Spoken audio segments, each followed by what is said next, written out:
स्वीकार कर लो यीशु प्रभु मेरे प्यारे। रहे ना अधूरी मेरी साधना, रहे ना अधूरी मेरी साधना, मन प्राण तुमको पुकारे, स्वीकार कर लो यीशु प्रभु मेरे प्यारे। हालेलुया।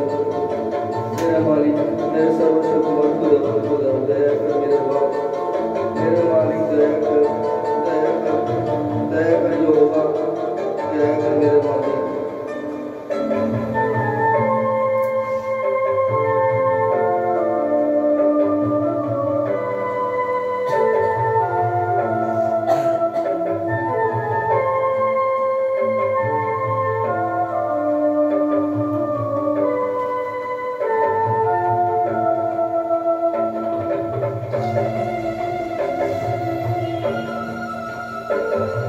मुझे बल तुम्हारा तुम्ही हो सहारा, करुणा करो ईश्वर। मुझे बल तुम्हारा तुम्ही हो सहारा, करुणा करो ईश्वर। मेरी आत्मा ने तुम्ही को पुकारा, दया करना परमेश्वर। दर्शन की मेरी कामना है, नयन कब से निहारे, स्वीकार कर लो यीशु प्रभु मेरे प्यारे, स्वीकार कर लो यीशु प्रभु मेरे प्यारे। मेरे सर्वशक्तिमान खुदा, मेरे बाप, मेरे मालिक, सर्वशक्तिमान खुदा यीशु, दया कर मेरे बाप, मेरे मालिक, दया कर हम पापियों पर दया कर मेरे मालिक, दया कर।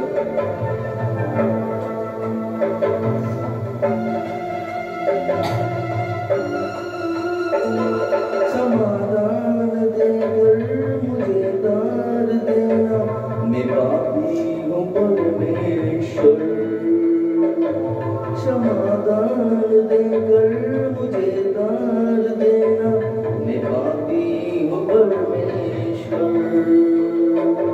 नयन राह पर तू मुझे साथ लेना, चलूं मैं तुम्हारे डगर। प्रभु हाथ मेरी तुम्ही थामना, चलूं मैं तुम्हारे सहारे, स्वीकार कर लो आराधना यीशु प्रभु मेरे प्यारे। रहे ना दूरी मेरी साधना, रहे ना दूरी मेरी साधना, मन प्राण तुमको पुकारे, स्वीकार कर लो यीशु प्रभु मेरे प्यारे, यीशु प्रभु मेरे प्यारे, यीशु प्रभु मेरे प्यारे। हालेलुया। আমরা জানেন কত মূল্যবান জিনিস সর্বশক্তিমান ঈশ্বর আমাদেরকে দিয়েছেন, যা আমরা সত্যি অন্তর দিয়ে এতদিন দিয়ে আমরা বুঝতে পারতাম না। আপনারা কি সত্যি জানেন কি? কিন্তু আমি জেনেছি, তার সাথে মিশেছি, তার সাথে উঠেছি, বসেছি, তার সাথে কথাও বলেছি। সর্বশক্তিমান ঈশ্বর সবথেকে মূল্যবান রত্ন দিয়েছেন প্রভু যিশুর নাম। এবার ভাববেন যে প্রভু যিশুর নাম এই তো সবসময় বলেন, এ আবার নতুন কি? সে তো অনন্ত, মানে আমাদের জীবন দেওয়ার মালিক। আরে না মশাই, তিনি তো অনন্ত জীবন দেওয়ার মালিক তো আছেন, কিন্তু আরেকটা গুপ্ত ধনও আছেন তিনি। সবকিছু তার নামে আপনারা পাচ্ছেন। এমন কোনো জিনিস নেই, খালি প্রভু বলেছেন যে আমার নামে, অর্থাৎ প্রভু যিশুর নামই কাফি। তার নামই হচ্ছে অমৃতর থেকেও মহান। কোটি কোটি মানুষ বছরকে বছর তপস্যা করে করে কাটিয়ে দেয় কি পাওয়ার জন্যে, কিন্তু আমরা না তপস্যা করে বিনা মূল্যে পেয়ে গেছি কি অমূল্য রত্ন, যেটা হচ্ছে প্রভু যিশুর নাম, যে নামে মৃত্যুর মুখ থেকে মানুষকে ফিরিয়ে আনতে পারে, যে নামে অজস্র ক্ষমতা, যা চাইবে তাই তোমাকে দেওয়া হবে। শুধু প্রভু যিশুর নামেতে চাইতে হবে। ভাবতে পারছেন, সেই নামই আমাদের কাছে কাফি। সেই নামটা আমাদেরকে দিয়ে গেছে, পরিচয়টা আমাদেরকে দিয়ে গেছে। দোকানে তো আপনারা যান, বাচ্চাদেরকে পাঠান, বলে পাঠান না, बोलेगा जो पापा बोला है ये दाल 1 किलो दो, चावल 1 किलो दो, बाद में पैसा ले लेगा। दुकानदार जो सच्चा आदमी है, जो ठीक पैसा दे दो, ठीक है बेटा हम दे दे रहे, দিয়ে দেয়। বাবা মায়ের নামই কাফি আছে দোকানের কাছে, আর আমাদের প্রভু যিশুর নামও আছে মরণের মুখ থেকে ফিরিয়ে দিতে। হালেলুয়া। সেটা হচ্ছে অমূল্য রত্ন, যে রত্ন এখনো পর্যন্ত আপনারা চিনতেন না, চিনতেন কিন্তু বুঝতে পারতেন না সেই নামটা কি জিনিস। সেই নামের মধ্যেই লুকিয়ে আছে অমৃত, যা আপনারা প্রত্যেক দিন পান করছেন কিন্তু বুঝতে পারছেন না, অবহেলা করতেন তাকে। কেউ টাকার লোভ, সপ্তাহে একদিন ছুটি করার ক্ষমতা তার নেই। কেউ ধন সম্পত্তির লোভ, কেউ খেলাধুলার লোভ। সবকিছু আপনাদেরকে প্রভু দিতে রাজি আছে, কিন্তু তাকে ভালোবাসতে হবে। যদি আপনারা না ভালোবাসতে শিখবেন প্রভু যিশুকে, তাহলে পরে তাকে চিনতে পারবেন না। যেমন সাধারণ মানুষ চেনে, সেরকম আপনারা চিনবেন। আপনাদের সাথে রিলেশন ওইটুকুনি থাকবে, আর রিলেশন যদি ঘনিষ্ঠ করতে হয় তাহলে পরে তার মধ্যে ঢুকতে হবে। আর তার মধ্যে ঢোকা মানে হচ্ছে তাকে গভীরভাবে চেনা, প্রার্থনায় বসে গভীরভাবে চেনা এই নামটা আসলে কি নাম, যে নামের মধ্যে থেকে মানুষ ফিরে আসে মৃত্যুর মুখ থেকে। এটা কে? এতদিন তো প্রার্থনা করেছি, কে তুমি প্রভু, আমাকে ভালো করে চিনিয়ে তো দাও, তুমি কে? কোনোদিন বলেছো তোমরা মুখ দিয়ে? খালি চেয়ে গেছো, পিতা আমার ঘরে এই হয়েছে, ঠিক করে দাও। প্রভু আমার সম্পত্তি নেই, আমাকে দিয়ে দাও। প্রভু আমার ভাইয়ের শরীর খারাপ, তাকে ঠিক করে দাও। প্রভু আমার ছেলে হচ্ছে এরকম শরীর খারাপ, তাকে ঠিক করে দাও। কোনোদিন বলোনি প্রভু তুমি আসলে কে, আমাকে ভালো করে চিনিয়ে দাও। তোমার প্রেম, তোমার ভালোবাসা আমার মধ্যেও জাগাও। কোনোদিন বলেছো মুখ দিয়ে? মাপকাঠি মাপো তো তোমরা, এক অপরকে মাপো, এরকম করে মাপো কতটা প্রেম করে, আমাকে কতটা ভালোবাসে, এটা মাপো মানুষকে। নিজেকে কোনোদিন মেপে দেখেছো যে আমি কতটা কাকে ভালোবাসি?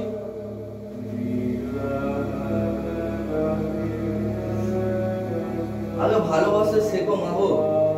আমি তোমাদের মঙ্গল চাই, আমার এতে কোনো লাভ নেই। আমি আগেও বলেছি, এখনো বলেছি, আজ আমি যদি এখানে আছি, কালকে আমি অন্য জায়গাও থাকতে পারো যদি প্রভুর ইচ্ছা থাকে। আমার এক জায়গায় কোনো অসুবিধা নেই। আমাকে যে যেখানে পৌঁছানোর জন্য ডাকবে আমি সেখানে দৌড়াবো। সেখানে আমি মার খাই, লজ্জিত হই, গালাগালি খাই, যা খুশি হই না কেন, মরেও গেলে পরে কোনো যায় আসে না। আমার এই জীবন প্রভুর জীবন, আমি তাকে চিনি, সেও আমাকে চেনে।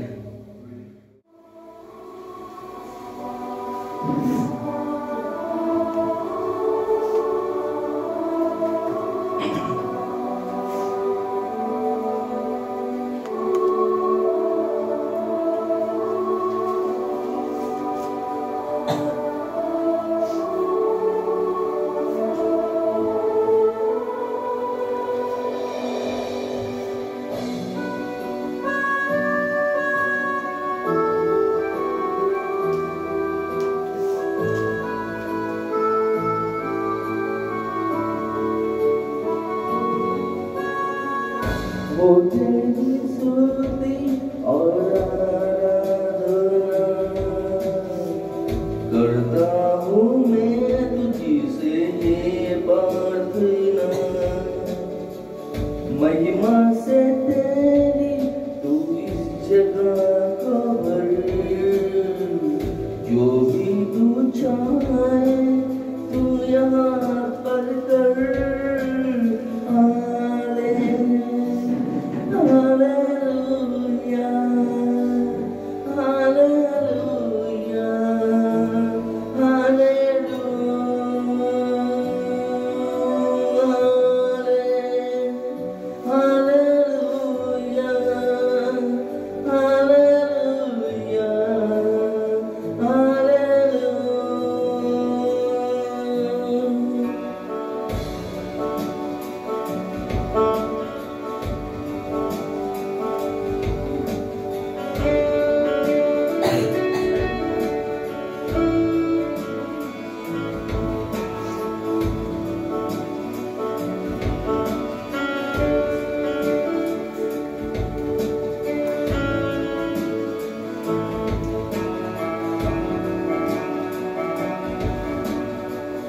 करुणा से तेरी नया दिन दिखाता है, डाल बनकर मेरी मुझको बचाता है। जब मैं पुकारूं तू दोहराता है, जब मैं गिरूं मुझे उठाता है।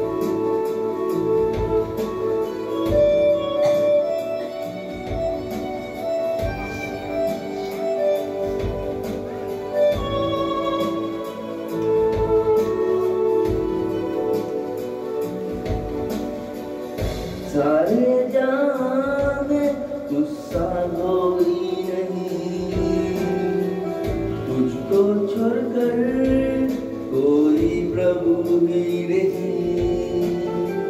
जुड़ने में टेकू बस तेरे सामने, तू है मेरा प्रभु, तू मेरा पिता।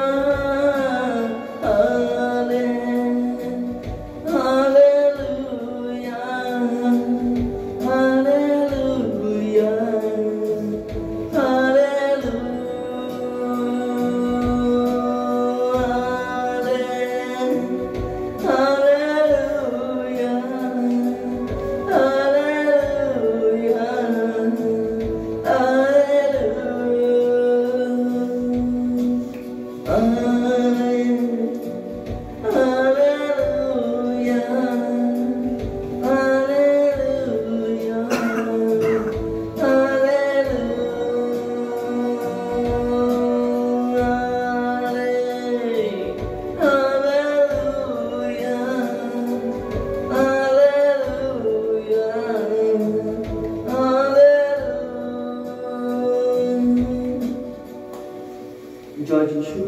আসুন পবিত্র সুসমাচার শুরু। আজকে পবিত্র সুসমাচার হচ্ছে তিনজন স্বর্গদূতের বাণী। কি আপনি জানেন?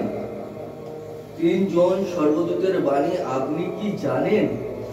কি বলেছেন তিনজন স্বর্গদূত? আসুন আমরা তাই নিয়ে আলোচনা করি। প্রকাশিত বাক্য 14:6। প্রকাশিত বাক্য 14:6।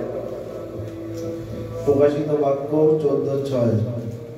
এরপর আমি মধ্যকাশে অর্জিন এক স্বর্গদূতকে দেখলাম, তার কাছে রয়েছে শাশ্বত সুসমাচার, পৃথিবীর সর্বজাতি, গোষ্ঠী, সমাজ ও ভাষাভাষী লোকের কাছে পৌঁছানোর জন্য।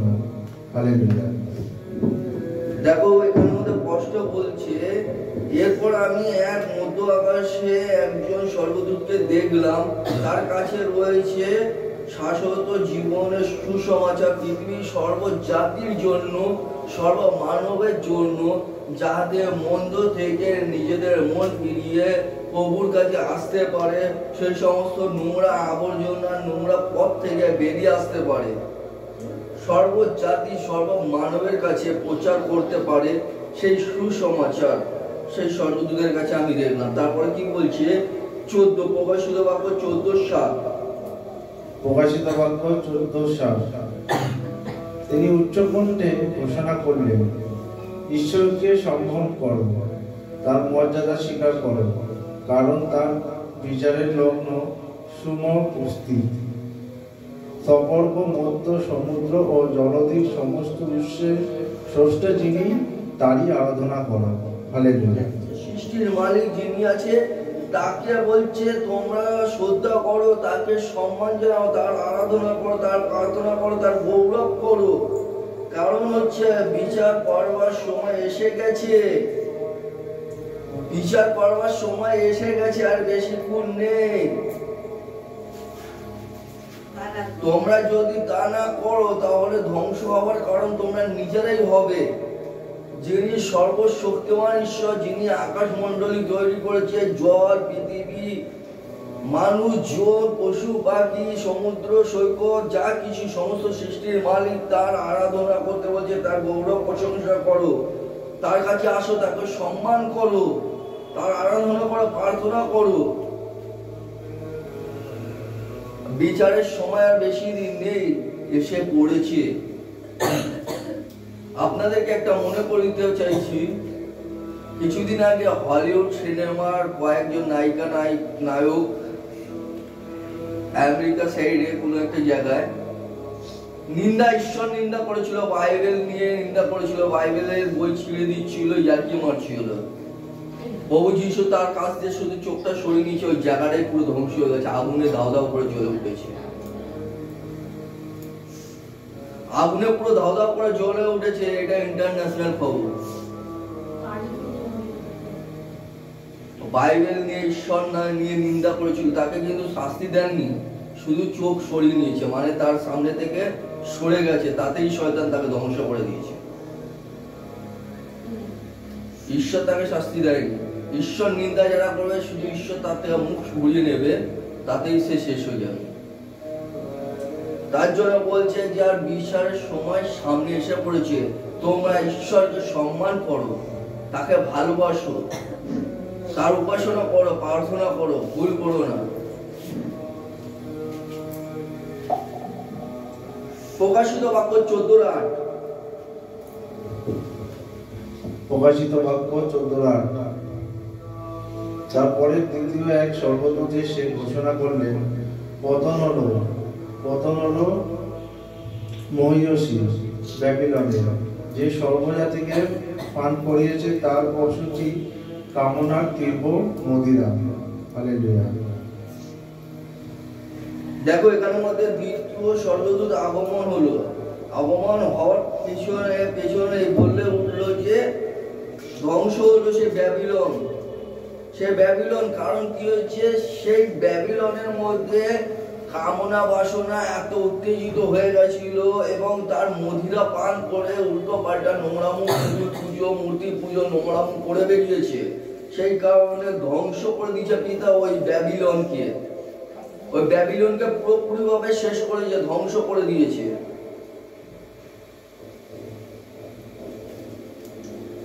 বলে একদম পূর্ণ হয়েছে, ধ্বংস হয়ে গেছে এই ব্যাবিলন। প্রকাশিত বাক্য 14:9। প্রকাশিত বাক্য 14:9। এদের পরে তৃতীয় আরেকজন স্বর্গদূত এসে উচ্চ কণ্ঠে ঘোষণা করলেন, কেউ যদি এই পশু ও তার মূর্তির পূজা করে এবং ললাট কিংবা হস্তে তার প্রতীক চিহ্ন ধারণ করে। হালেলুয়া। এরপরে তৃতীয় আরেকজন স্বর্গদূত তাদের পিছনে পিছনে এসে জোরে বললেন, কেউ যদি সেই জন্তু বা তার মূর্তি পূজা করে এবং তার চিহ্ন কপালে বা হাতে গ্রহণ করে, সেই মূর্তি পুজো করে বা পশু বা কোনো মূর্তির তার পুজো যদি করে এবং তার চিহ্ন যদি হাতে বা গলায়, আর কোথায় কোথায় চিহ্ন দেয় জানি না, এখানে যেটা বলছি সেটাই বলছি, হাতে বা গলায় বা মাথা কপালে যেখানে চিহ্ন করে, ওই সমস্ত চিহ্ন তার প্রতিফল তাকে কি দেবে দেখো। প্রকাশিত বাক্য 14:10। তোমরা হাসছো, কি কি চিহ্ন কোথা কোথা করে তোমরা এখনো পর্যন্ত চোখে দেখো, আমরা নিজে চোখে দেখো। এখানে করবে, কেউ এখানের মধ্যে করবে, কেউ এখানে করবে, কেউ এখানে করবে, কেউ এখানে করবে, কেউ পিঠে করবে, কেউ এখানে বুকে করবে, মেয়ে থেকে ছেলে সবাই, এভরিওয়ান। তাই জন্য আমার নিজেরই বলতে লজ্জা লাগছে, আর কোথায় কোথায় করবে আমি নিজেও জানি না। এই সমস্ত প্রতিচিহ্ন কোনো এঁকে এঁকে রাখবে, আর আঁকবে তো আঁকবে ওপেন রোডের মধ্যে চলবে, আর লোকও দেখাবে, সে মেয়ে হোক অথবা ছেলেই হোক, লোককেও দেখাবে যে দেখো আমি ট্যাটু করেছি, তার চিহ্ন দিয়েছি। তার প্রতি বলে কি হয়েছে দেখুন, প্রকাশিত বাক্য 14:10। প্রকাশিত বাক্য 14:10। তাহলে তাকে পান করতে হবে ঈশ্বরের রোষের অভিমিশ্র সুরা, যা ঢালা হয়েছে তার ক্রোধের পান পাত্রে। পবিত্র সর্বদূতগণ ও মেষশাবকের সম্মুখে তাকে অগ্নি ও গন্ধকের দ্বারা যন্ত্রণা দেওয়া হবে। হালেলুয়া। দেখো এখানের মধ্যে স্পষ্ট কথা বলে দিচ্ছে, যেটা প্রকাশিত বাক্য 14:9 বলে দিয়েছে, যারা মূর্তি পুজো করবে এবং সে পশুদের অনেক রকম আছে, বাঘ আছে, হাতি আছে, তারপরে কি আছে, ছুঁচো আছে, তারপরে ইঁদুর আছে, অনেক রকম চিহ্ন আছে, যে সমস্ত পশুদের চিহ্ন, সেই সমস্ত মানে মূর্তির চিহ্ন, যারা এই সমস্তকে সম্মান করবে, পুজো দেবে, আর আঁকবে, হাতে চিহ্ন দেবে, গলায় চিহ্ন দেবে, মাথায় দেবে, তাদেরকে এই শাস্তিগুলো দেওয়া হবে। প্রকাশিত বাক্য 14:10 কষ্ট বলেছে, তবে তাকে ঈশ্বর ক্রোধের মদিরা তাকে পান করাবে, করতে হবে। ক্রোধের মদিরা মানে তার ক্রোধ যে রস আছে, সেই ক্রোধের রস তাকে পান করাবে, ঈশ্বরের ক্রোধের রস তাকে পান করাবে। এই মদের সঙ্গে জল না, মানে এই রসের সাথে কোন রকম জল মেশাবে না।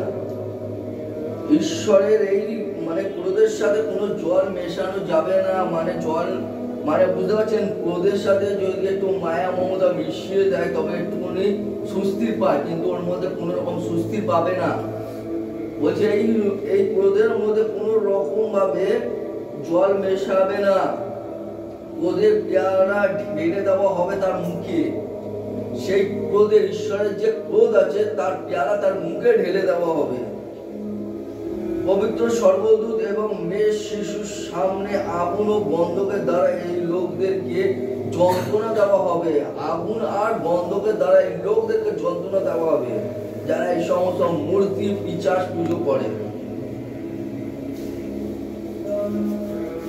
যারা এই সমস্ত নোংরামো করছে, তাদেরকে এই দণ্ড দেওয়া হবে। কি দেওয়া হবে? আগুন ও গন্ধকের দ্বারা এই লোকদেরকে যন্ত্রণা দেওয়া হবে। আবার কি বলছে? প্রকাশিত বাক্য 14:11। প্রকাশিত বাক্য 14:11। যন্ত্রণাদায়ক সেই ধোঁয়া চিরকাল উঠতে থাকবে, যারা সেই পশু ও তার মূর্তি উপাসক, যার তারা নামে প্রতীক চিহ্ন ধারণ করে, দিনে কিংবা রাত্রে কখনো তার স্বস্তি পাবে না। হালেলুয়া। যারা এই সমস্ত মূর্তির, যারা প্রতীক চিহ্ন ব্যবহার করে এবং এদেরকে পুজো করে, যে আগুন এই লোকদের যন্ত্রণা দেবে, সেই আগুন ধোঁয়া চিরকাল ধরে উঠতে থাকবে। যে লোক এই জন্তু ও তার মূর্তি পূজা করবে এবং তার নামে চিহ্ন গ্রহণ করবে, সেই দিন বা রাত কখনো বিশ্রাম পাবে না, সারাক্ষণ এরা জ্বলতে থাকবে, আগুনের মতন উড়তে থাকবে। এদের স্বস্তির আর নেই, আর এদের নিস্তারও নেই, এরা ভুগতেই থাকবে অনন্ত জীবনে।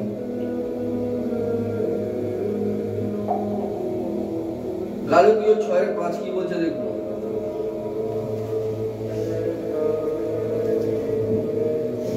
গালাতীয় 6:5 কারণ প্রত্যেকেই বইতে হবে আপন বোঝা। হালেলুয়া। এখানের মধ্যে বলছে প্রত্যেককে তার আপন বোঝা বইতে হবে। আমি যেরকম প্রচার করি, আমার যেটা দায়িত্ব, আমার বোঝা যেটা, আমাকে সেটা করতে হবে। যাকে ঈশ্বর যে ক্ষমতা দিয়েছে সেই ক্ষমতা অনুযায়ী তাকে কাজ করতে হবে। যে প্রচারিকা, যে প্রচারের কাজ করছে, প্রচার মানে হচ্ছে সেবিকার কাজ। সেবিকা যে ঈশ্বরের সেবিকা হয়, সেই ঈশ্বরের সেবিকার কাজের দায়িত্ব ভার তাকে নিতে হবে, তাকে ভুললে চলবে না। আমি যদি কোনো জায়গায় বেড়াতে যাই বা ঘুরতে যাই, আমি সেদিনকেই ঘুরবো, পরের দিনকে যখন আমি এলাম সেদিনকেই রওনা দেবো। যদি পারি তো পরের দিনকে, যদি সেদিন না যেতে পারি পরের দিন সকালে অবশ্যই আমাকে যেতে হবে। কারণ আমি একজন প্রচারক অথবা প্রচারিকা, বা আমি একজন দায়িত্বশীলতা মানুষ। আমাকে আগে ভাবতে হবে আমার ঈশ্বরের সন্তানদের কথা, আগে আমাকে ভাবতে হবে আমি ঈশ্বরের লোক। আমাকে আগে ভাবতে হবে সবার উপরে আমাকে রাখতে হবে ঈশ্বরকে। আমার একটা দায়িত্ববোধ আছে।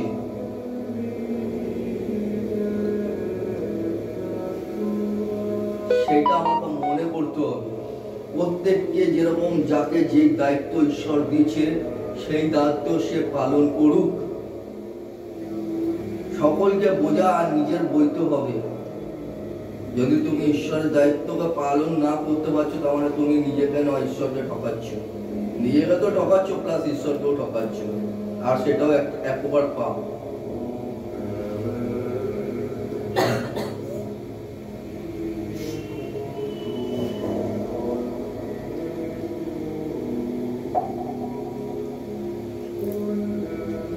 আসো আরো দেখে নেবো 2 কোরিন্থীয় 4:3। 2 কোরিন্থীয় 4:3 আমাদের প্রচারিত সুসমাচার যদি রহস্যবিত্ত থাকবে। হালেলুয়া। এখানের মধ্যে বলছে আমাদের প্রচারিত সুসমাচার যদিও রহস্যবৃত্ত থাকবে। অর্থাৎ কি জানেন রহস্যবৃত্ত থাকবে মানে কি জানেন? এখানের মধ্যে অনেকেই আছে যারা বাক্য শোনে কিন্তু বোঝেই না। 10 জন মানুষকে যে বাক্য শুনিয়ে দেবে, বুঝিয়ে দেবে, বুঝবেই না। বুঝবে কিছুক্ষণ পরে আবার ভুলে যাবে। রহস্য, একটা রহস্য থাকবে। কারণ এরা অনন্ত অনাদিকাল পর্যন্ত মূর্তি পুজো করবে, মরবে, আর অনন্ত নরক আর গন্ধকের মধ্যে জ্বলবে পুড়বে। তার জন্য এদের থেকে একটা রহস্য করে রেখেছে।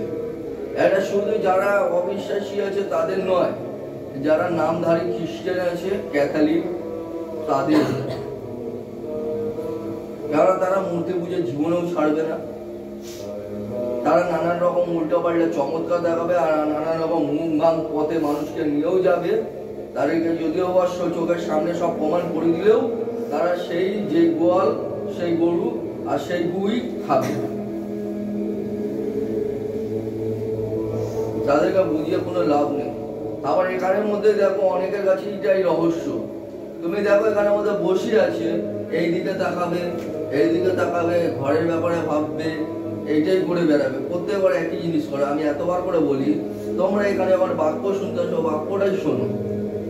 বাইরের কোনো গল্প এখানে চলবে না, বা চিন্তাও ধারণাও চলবে না। তোমরা ঈশ্বরের বাক্য যখন নিতে শিখো, মানে ঈশ্বরের বাক্যই নেবে। বোঝার চেষ্টা করো ঈশ্বর তোমাদের সাথে কি কথা বলছে।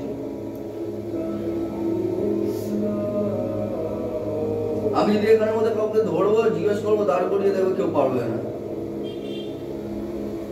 এখানে যে বাক্যটা বলছে যে এখানের মধ্যে ঈশ্বরের বাক্য হচ্ছে রহস্যবৃত্ত, মানে এটা কি? আমি এখানে কাউকে যদি জিজ্ঞেস করবো, কেউ পারবে না।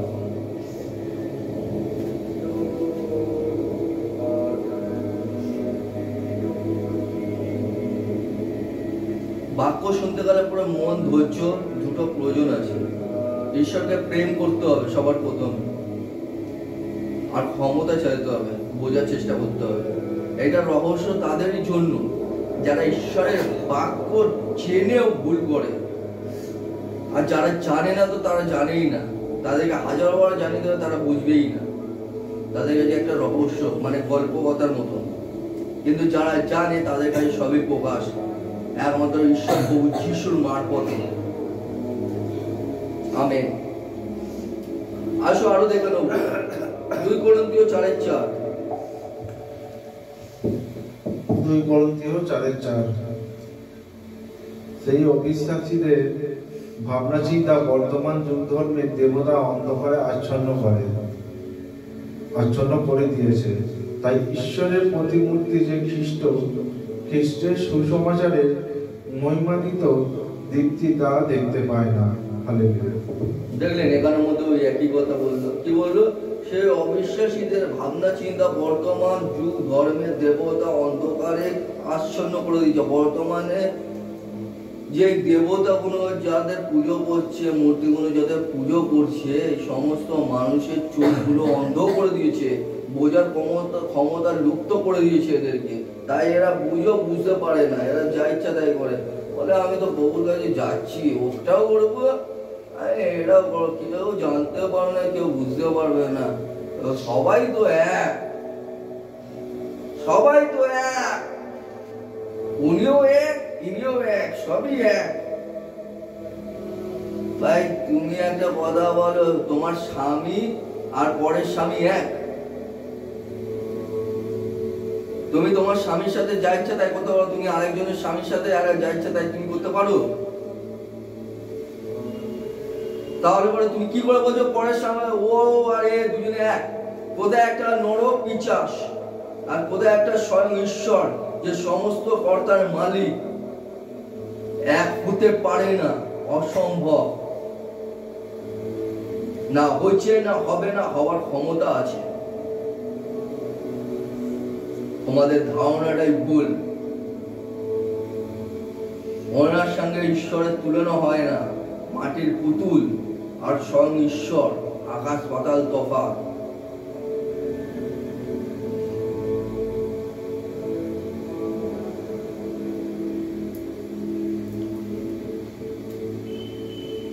যারা যারা এখনো পর্যন্ত এক মনে করে রয়েছে, তাদের মৃত্যুর পরে ওই নরকেই ঢুকতে হবে, ওই এক অনন্ত নরকে পুড়ে জ্বলে পুড়ে মরতে হবে ওই একভাবে। কারণ ওই মূর্তিগুলো, ওই নরপিশাচগুলো, শয়তানগুলো সব ওই নরকেই যাবে। যারা শয়তানের পূজারী তারা শয়তানের সাথেই মরবে।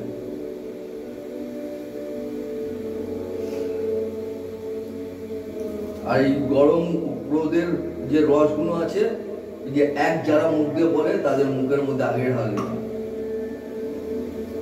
তখন দেখবে যে ওই এক ঈশ্বর, যে ঈশ্বরকে এক বানিয়েছিল, সেই পুতুল বাঁচাতে পারে কিনা। তোমার পাশেই সেই পুতুল থাকবে। তার জন্য বলছে যে সেই অবিশ্বাসীদের ভাবনা চিন্তা বর্তমান যুগ ধর্মের দেবতা অন্ধকার আসন্ন করে রেখে দিয়েছে।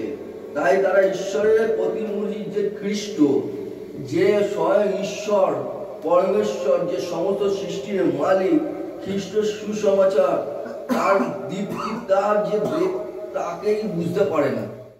প্রভু যিশু যে স্বয়ং ঈশ্বর, যার দ্বারাই আমরা সমস্ত কিছু দেখতে পাচ্ছি, যার দ্বারাই, যার নামেতে আমরা অনন্ত জীবন পাচ্ছি, যার দ্বারা সম্পূর্ণ সবকিছু আমরা বুঝতে পারছি, এই জগৎ, এই সংসার সব থেকে ঊর্ধ্বে আছে তিনি। তার নামই আমাদের কাছে যথেষ্ট।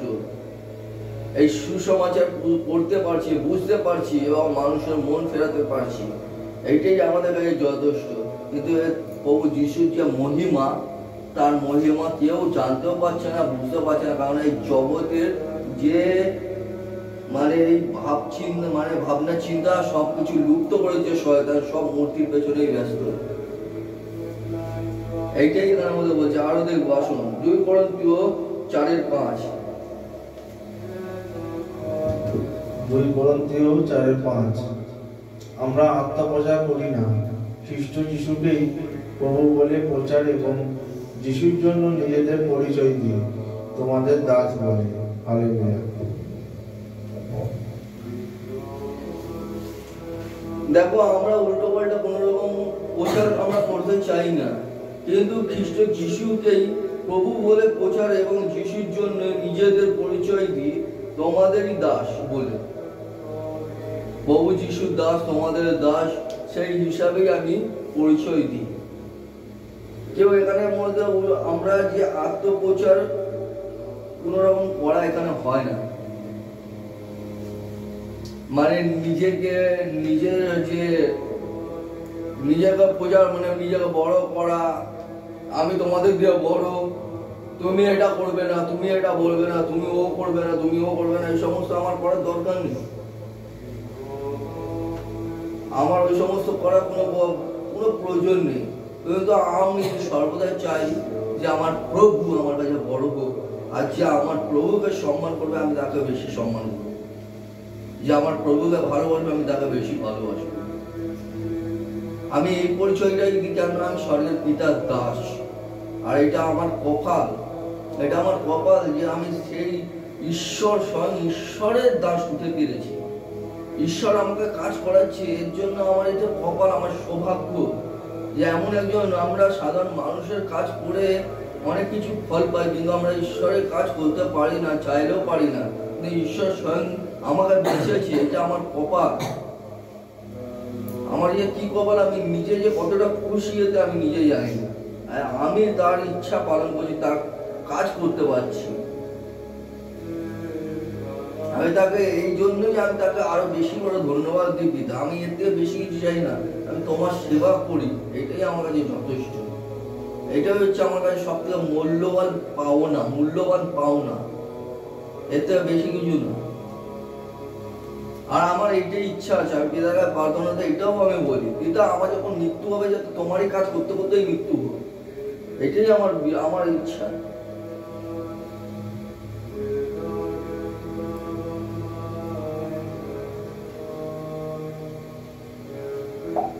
দুই করিন্থীয় 4:6।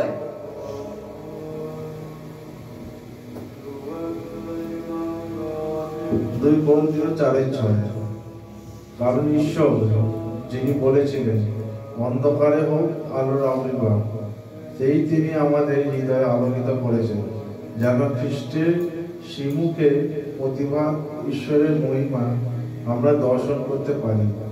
বিনয় প্রার্থে গচ্ছিত স্বর্গীয় শব্দ। আমিন। দেখেছেন, এখানে মধ্যে স্পষ্ট বলে দিয়েছে যে ঈশ্বর বলেছিলেন আলোকিত হোক, সেই ঈশ্বর মানে যে বলেছিল যে আলোকিত হোক, মানে যে বললো পৃথিবী বানাবার পরে বলেছিল আলোকিত, অন্ধকার ছিল পৃথিবী যখন, তখন বলেছিল আলোকিত হোক, সেই ঈশ্বরই বলছে তিনি আমাদের হৃদয় আলোকিত করেছেন। আমাদের হৃদয়ে অন্ধকারে ভরা ছিল, আমরা এই সমস্ত পাপ, মূর্তি পুজো, নোংরামো, ব্যভিচার, নোংরা কাজকর্মতে আমরাও আটকিয়ে পড়েছিলাম, কিন্তু তিনি আমাদের হৃদয়ে কাজ করেছেন, আলোকিত করেছেন, অন্ধকার থেকে বার করে এনেছেন। সেই অন্ধকার থেকে আমাদেরকে বার করে এনেছেন যেন খ্রিস্টের শ্রীমুখ, মানে ঈশ্বরের ইচ্ছা মতন আমরা ঈশ্বরের দেখানো পথ, ঈশ্বরের সমস্ত পথে আমরা যাতে তার মহিমা কীর্তন করতে পারি, দেখানো পথে চলতে পারি, তার ইচ্ছা পালন করতে পারি।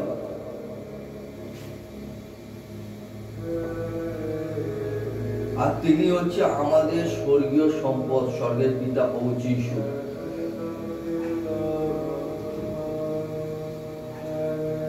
তিনি বিনা আমরা কিছুই না।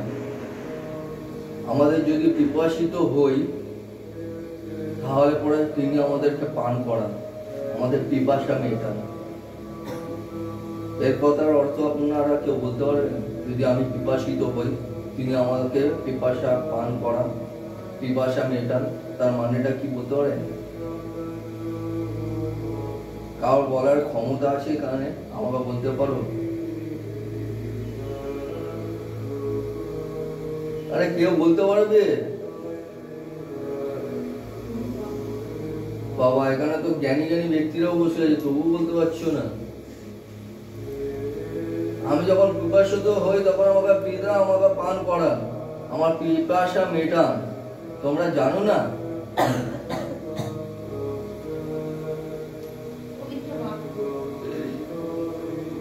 বাক্য।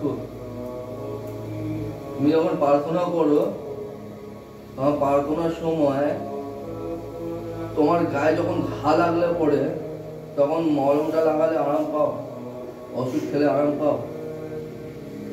যখন তুমি কষ্ট পাও, দুঃখ পাও, তখন তুমি যখন পিতার কাছে প্রার্থনা করো কেঁদে কেঁদে, তখন তুমি রিলিফ পাও না, আরাম পাও না?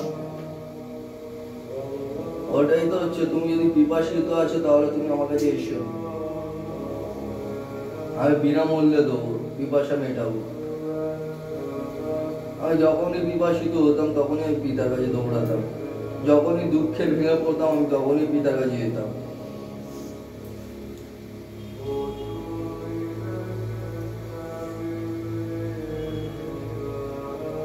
পিতা এমন একটা মানুষ, এমন একটা ঈশ্বর, মানুষ বটেই, মানুষ রূপে এসেছিলেন, এমন একটা ঈশ্বর যিনি বলেছেন আমি এমনই একটা অনন্ত জীবন পর্যন্ত তোমার পিপাসা পাবে না, আমি তোমার পিপাসা মেটাবে।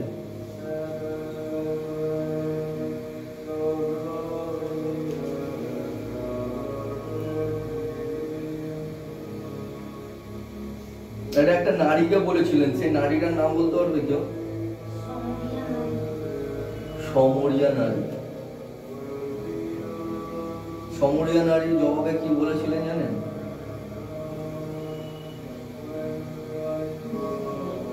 বলেছিলেন যে তাহলে আমারটা মিটিয়ে দিন, আমার পিপাসাটা মেটান। তাহলে সে কে? বলে যে আমি যে দাঁড়িয়ে আছি, আমি কথা বলছি, সে আমিই আছি, অর্থাৎ সে প্রভু যিশু। তার মানে হচ্ছে একমাত্র তোমার পিপাসা মেটাতে পারে একমাত্র প্রভু যিশু ছাড়া কেউ না। তোমার যখনই কোনো জিনিসের অভাব পাবে, যখনই যা কিছু দুঃখ হবে, ক্লেশ হবে, যা কিছু দরকার হোক না হোক, তোমার তার নামটাই তোমার কাছে যথেষ্ট। আমি প্রথম দিয়ে বলে আসছি, তার নামই তোমার কাছে যথেষ্ট, নামই কাফি আছে, সে নামেই ক্ষমতা। কিন্তু তার নাম ব্যবহার করতে গেলে পরে তোমাকে আগে ভালোবাসতে হবে, তাকে চিনতে হবে। তুমি না চিনে তার নাম ব্যবহার করতে পারবে না। তাকে আগে বুঝতে হবে যে এই নামের মধ্যে এমন কি আছে, আগে তার থেকে জানো, তার সাথে মেশো, রিলেশন করো।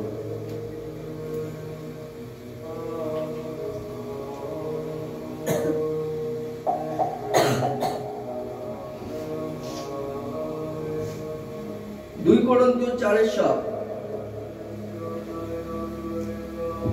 2 কোরিন্থীয় 4:7। কিন্তু ঈশ্বর তার এই অমূল্য সম্পদ আমাদের মতো মৃন্ময় পাত্রে রেখেছেন। এতেই বোঝা যায় যে এই অসাধারণ শক্তি একমাত্র ঈশ্বরের, আমাদের নয়। হালেলুয়া। কিন্তু ঈশ্বর তার এই অমূল্য সম্পদ আমাদের মতো মৃত ও পাত্রে রেখেছেন। এতেই বোঝা যায় যে এই অসাধারণ শক্তি একমাত্র ঈশ্বরের, আমাদের নয়।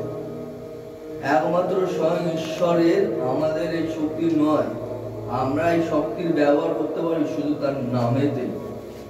তার নামই আমাদের কাছে কাফি আছে। আমি বারবার বলছি, তার নাম আমাদের কাছে কাফি আছে। তোমরা যদি সেই নাম ব্যবহার করো, তোমরা অজস্র শক্তির মালিক হবে। তবে একটা কথা মনে রাখবে, অহংকারে কিন্তু পতনের কারণ। যদি ভেবে নিয়েছো যে তোমার কাছে ক্ষমতাটা এসেছে, পিতা তোমাকে দিয়েছে তার নামের জন্যে, তার মানে যে তুমি তোমার ইচ্ছা কায়েম করবে, সেটা হবে না। নাহলে ওটারও পতন আছে, হিতে বিপরীত হতে পারে।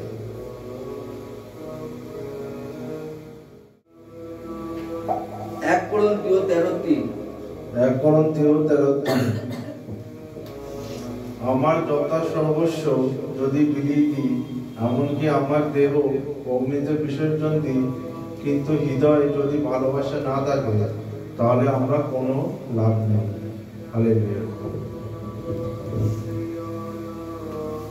এখানের মধ্যে বলছে আমার যা কিছু আছে তা যদি আমি গরিবদেরকে খাইয়ে দিই, পরিয়ে দিই, এমনকি দেহটা পড়াবার জন্য দিয়ে দিই, কিন্তু আমার মধ্যে যদি ভালোবাসা না থাকে, তবে আমার কোনোই লাভ হবে না। আমি তো মনে করলাম আমি গরিবদেরকে খাইয়ে দিলাম, ভিখারি পয়সা বার করলাম, নে পুণ্য কামাবো আমি, নে খাইয়ে দিলাম। দেখলাম গরিবকে দেখে ভালোবাসা নেই, পুণ্য কামাবার জন্য দান করে দিলাম। আর দেখে थोड़ा हटके हटके একটু সরে থাক না, গায়ের মধ্যে সেটে সেটে বসছে। ভালোবাসা নেই এটা। তুমি পুণ্য কামাতে এসেছো, তুমি গরিবকে দান করছো, অথচ তাকে দেখে ঘেন্না করছো, এটা কি ভালোবাসা? তুমি পুণ্য কোথা দিয়ে কামালে? তোমার ফ্যামিলি যদি ওখানের মধ্যে থাকতো তাহলে তোমার ফ্যামিলি তোমার সন্তানকে দেখে তুমি এমনি করতে? তুমি মনে করো না যে অন্য কেউ আছে, তুমি ইনভাইট করেছো, নেমন্তন্ন করেছো, ওটা তোমার অতিথি। আর অতিথিকে অবহেলা করা মানে স্বয়ং ঈশ্বরকে। ভুল করে অতিথিকে কোনোদিন অবহেলা করবে না, কারণ ভুল করে অনেক সময় সর্বদূতের অপমান করেছো, সেই সময়ও আর এই সময়ও করছে।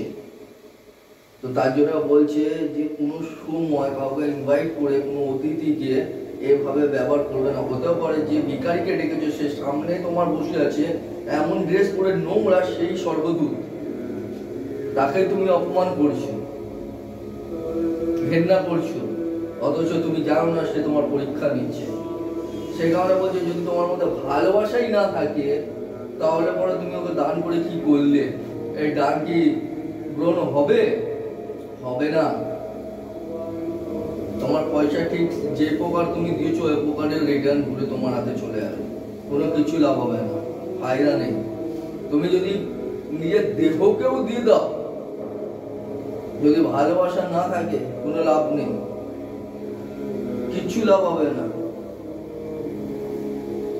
সেই দেহ তোমার কাছে সসম্মানে ভাবে যেরকম তুমি চাইবে সেরকমই হবে, ঈশ্বর তা ব্যবস্থা করে দেবে, কিন্তু তোমার কোনো কিছু লাভ হবে না। তার জন্য বলছে যদি তোমার মধ্যে ভালোবাসা না থাকে। এবার হলো ভালোবাসা। ভালোবাসা কেউ কোনোদিন মুখ দিয়ে প্রকাশ করে দেখাতে পারে না। ভালোবাসা হচ্ছে একটা পবিত্র জিনিস, যে এখনকার মানুষরা তাদেরকে ইয়ার্কি নিয়েছে, ইয়ার্কির ছল।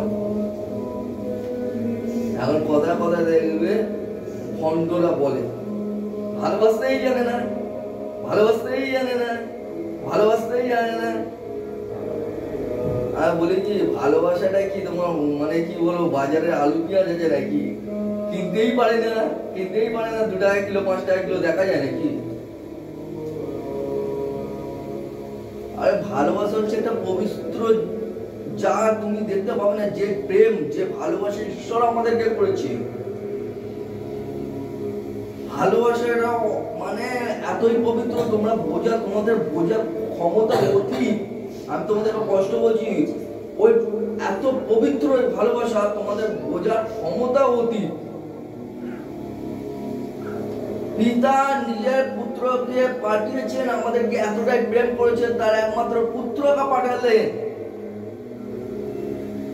তিনি এলেন আমাদের জন্য, মৃত্যু বরণ করলেন, আমাদের সকল পাপ নিয়ে গেলেন, কিন্তু মুখ ফুটে কোনো কিছু আওয়াজ করলেন না।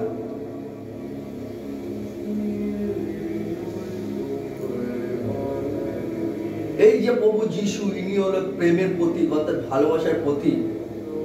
ভালোবাসা দিয়ে মৃত্যুকে হার মানিয়েছে।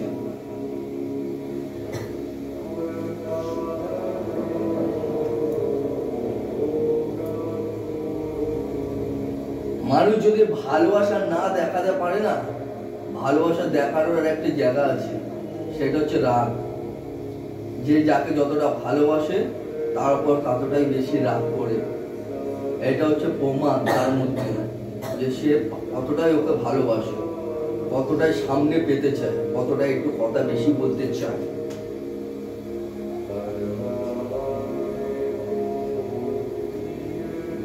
কিন্তু ভালোবাসা হচ্ছে পবিত্রতা। ভালোবাসা দেখানোর জিনিস না, ডাং ডাং গোল পেটাতে বলে আমি তোমাকে ভালোবাসি, আমি তোমাকে প্রেম করি, আমি তোমাকে নিরাজ করতে দেবো, এটা কোনো ভালোবাসা নয়। আর মুরগির মানো এরকম মুখ দিয়ে খালি বলে না আমি তোমাকে অনেক প্রেম করি, অনেক ভালোবাসি, ওটা তেল লাগানো কথা। আর আমি তেল লাগাতে কাউকে শিখিনি। যাকে যাকে যেরকম দেখেছি ভুল, সে যেই হোক তাকেই আমি ছেড়েছি। আমি কাউকে ছাড় দিই না। আমি কাউকে ছেড়ে কথা বলতে বলা ছেলে না। আমি একটু টেনা আছি, আমি পরিষ্কার বলেছি আমি একটু টেনা আছি। ভুল দেখলেও পরে সে যেই থাক ছেড়ে দেবো। সে ছোটুক অথবা পটুক সেটা তার ব্যক্তিগত ব্যাপার, আমার বাপের কোনো যায় আসে না।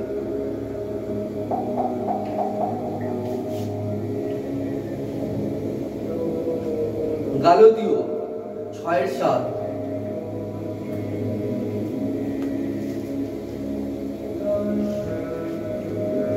গালাতীয় 6:7 ভুল করো না, ঈশ্বরকে প্রতারণা করা যায় না। মানুষ যেমনি বীজ বোনে তেমনি ফসল তোলে। হালেলুয়া। ভুল করো না, ঈশ্বরকে প্রতারণা করা অর্থাৎ ঈশ্বরকে ঠকানো যায় না। মানুষ যা বীজ বোনে তারই ফসল কাটে। তুমি যদি পাপের বীজ বুনবে তাহলে পাপেরই ফসল কাটবে। তুমি ভালো বীজ বুনবে, ভালো ফসল কাটবে। তুমি যদি সম্মানের বীজ বোনো, সম্মান পাবে। তুমি যদি কাউকে অপমান করছো তাহলে পরে তুমিও অপমান পাবে। তুমি যদি কাউকে বদনাম করছো তাহলে তুমিও বদনাম হবে। তুমি যদি কাউকে ভালোবাসছো তাহলে তুমিও ভালোবাসা পাবে। তুমি যদি কাউকে বলছো ভালোবাসতে জানো না, তার জন্য তোমার জন্য পেছনে কেউ দাঁড়িয়ে আছে বলার জন্য তুমিও আমাকে ভালোবাসো না, খালি একজনকে ভালোবাসো। তুমি যা বুনেছো তুমি তাই কেটেছো। তুমি যদি ভালো চাও, যদি ভালো বীজ বুনতে চাও তাহলে ভালো বীজ লাগাও, তাহলে ভালো ফসল কাটবে। তোমার উপর নির্ভরশীল তুমি কি বীজ লাগাবে। যদি ভালো পেতে চাও তো ভালো গাছ লাগাও, যদি কাঁটার ঝোপ আর কাঁটা খেতে চাও তাহলে কাঁটা গাছ লাগাও। সেটা তোমার ব্যক্তিগত ব্যাপার, আমার নয়। তবে একটা কথা মনে রাখবে, ঈশ্বরকে ভয় পাও। বিচারের কাজ সমাগত, আর বেশিক্ষণ নেই। বাক্য সম্পূর্ণ হলো। যদি পারো তো সকলে মন ফেরাও। যদি বলছি কারণটা হচ্ছে অনেকে মন ফেরাচ্ছে আবার সেই একই জায়গায় লাগছে। তার জন্য বলছি যদি ইচ্ছা হয় তাহলে মন ফিরিও, তোমাদের মঙ্গল হবে। বাক্য সম্পূর্ণ হয়েছে। আসো ঈশ্বরের উদ্দেশ্যে একটা গান করি।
जाऊं तो जाऊं